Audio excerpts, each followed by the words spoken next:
Hi, I'm Adam from 48 and 48, and I'm going to walk you through the basic difference between a domain name, a registrar, a domain name server or DNS, email, and website hosting. And I'm going to try to map it out here on this whiteboard to make it easy for all of us. So to start with, you need to have a domain name for your website.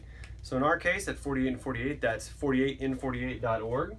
That's 48in48.org. That's our domain name. Now to get this domain name, we have to register this domain name somewhere. You can't just sort of magically pull it out of thin air. You got to register it somewhere. Typically, you're going to register it somewhere like Namecheap or GoDaddy or one of those type places. So that's going to be at a domain name registrar. So we're going to say right here we have our registrar. Okay, this is where we pay for our domain name. This is where you're going to pay $10, $20, $30, $40, $50 a year, depending on what your domain name is. This is, like I said, GoDaddy, Bluehost, Namecheap, one of those types of domain name registrar companies. This is the registrar. Then you've got your DNS or your domain name server. So the domain name is the address for where people go to your website on the web and type in 48in48.org. That's registered, so it's owned by or sort of leased from, you could think of it from a registrar. Then your domain name server is where the traffic actually gets directed, right? So the domain name server has two components. It's got an A record and it's got an MX record. The A record directs, the A record directs traffic to your website, and the MX record directs traffic to your email. So you can have your website hosted on one server on the internet and your email hosted in an entirely different place on the internet if you want to, and you can divide those off from your A record and your MX record. So you got to have hosting for those things, like I mentioned. So then you've got hosting over here. We're going to say we got web hosting.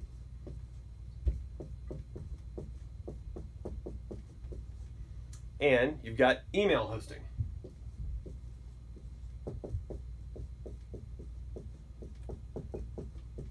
So web hosting is your website, email hosting is your email, obviously. Now, here's what's interesting.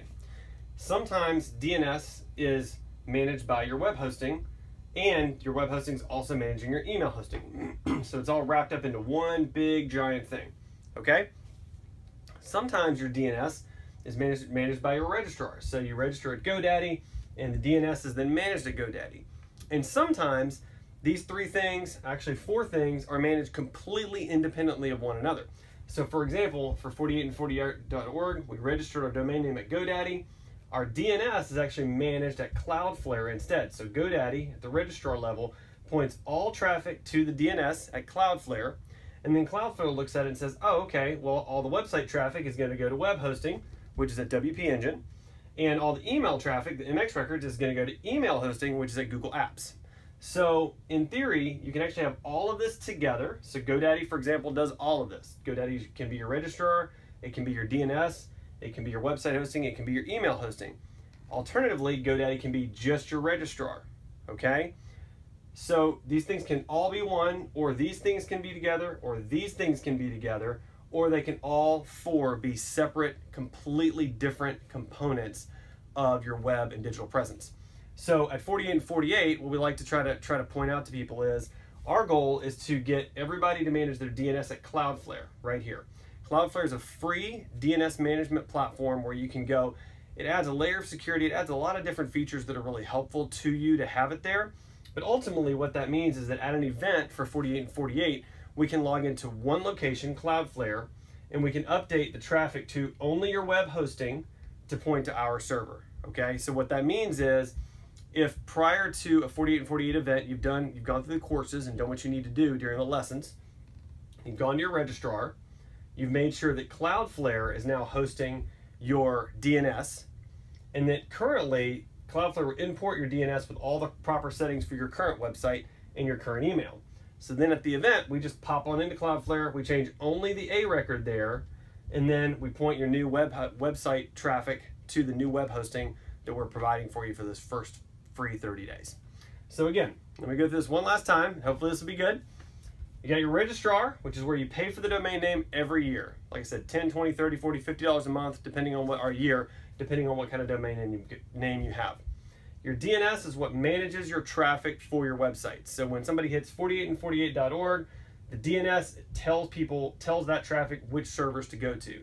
The A record goes to web hosting, MX records point to email. There are more records, but we're not going to worry about that at this time. Your web hosting is where your website is hosted. It is the physical files of your websites, files and database actually of your website. So it's what people are accessing when they see your website, how they get to it, how they interact with it. And your email hosting is, again, it's like a Google Apps, or it can be Microsoft 365, or one of those types of things where this is where your email is managed. These can all be one thing, but for the sake of 48 and 48, we separate them out. We don't want to mess with the registrar ever. We want to deal only with the domain name servers, specifically with this A record. That's why we handle it on Cloudflare, so we can then take the A record, point it to the web hosting, and take your site live at the end of the event. Hope that was helpful. Thanks for joining me.